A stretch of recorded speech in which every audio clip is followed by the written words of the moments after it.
समाजाला मदत करा.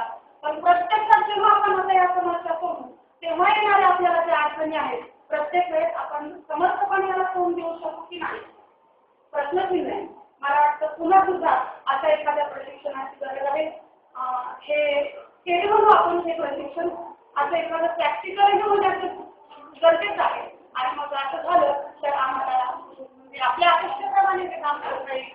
आणि असं जेव्हा होईल तेव्हा खऱ्या अर्थानं आज जो आपला समाज एक समस्या प्रधान समाज आहे. माणसांची संख्या खूप वाढली परंतु तेवढेच गुन्हे खरं तर एक काळ असा होता की डॉक्टर दवाखाना तालुक्याच्या गावाच्या काय कुठे नसायचा. आता खेड्यापाड्यात सुद्धा डॉक्टर झाले पण तितकंच आजारांचं स्वरूपही गंभीर होतं. पूर्वी शाळा फार थोड्या होत्या. सुशिक्षित लोकांचं प्रमाण कमी होतं पण समजदार लोकांचं प्रमाण जास्त होतं. आता शिकलेली माणसं खरं तर गुन्हेगार आहेत. मोठे मोठे गुन्हे जे करतात ते शिकलेली माणसं आपलं बौद्धिक कौशल्य वापरून तिकडे वळतात. तेव्हा याला जर योग्य दिशा द्यायची असेल तर सुरुवातीपासूनच असं प्रयत्न करता येतील. मानसशास्त्र या गटाला पौगंडावं म्हणतं 3 नियम साधारणपणे 13 ते 19.